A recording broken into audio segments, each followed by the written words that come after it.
பெற்ற தாயா, கட்டின மனைவியா? ஒரே ஒருவரை தேர்ந்தெடுக்க சொல்லப்படும் போது யாரை தேர்வு செய்வது? ஒரு ஆண் வாழ்க்கையில் 2 பெண்களை காதலிக்கிறான். ஒருத்தி அவனுக்கு உயிர் கொடுத்த தாய், மற்றொருத்தி உயிர் வாழ காரணமாயிருக்கிறவள். அம்மா பாசமா இல்ல உயிரா?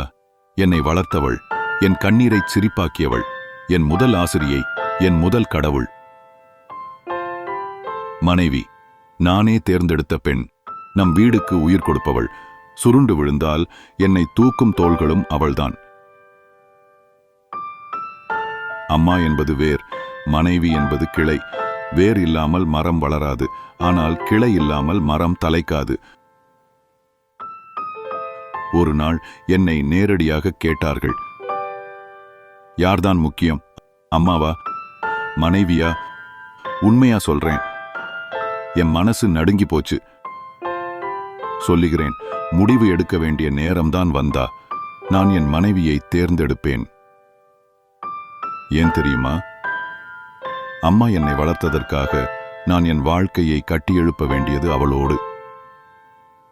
மனைவி என் நாளைய பயணம், அம்மா என் காலத்தின் பயணம்.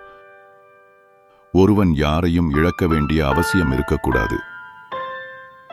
அவன் இருவரையும் சமமா நேசிக்கவும் பொறுப்புடன் வாழ்வதையும் கற்றுக்கொள்ள வேண்டும். அம்மா உண்மையிலே தன் மகனை நேசித்தால் அவள் என் திருமண வாழ்வை ஆதரிப்பாள். மனைவி உண்மையிலே நேசித்தால் அவள் என் அம்மாவை மதிப்பாள். நான் நடுநிலையில் நிற்கும் பாலமாக இருக்க வேண்டியவன். இந்த கருத்தை நீங்கள் ஏற்றுக்கொள்கிறீர்களா? கீழே கமெண்ட் பண்ணுங்க. உங்கள் அம்மாவோட மனைவியோட பகிருங்க. கதைப்பார் சேனலை சப்ஸ்கிரைப் பண்ணுங்க.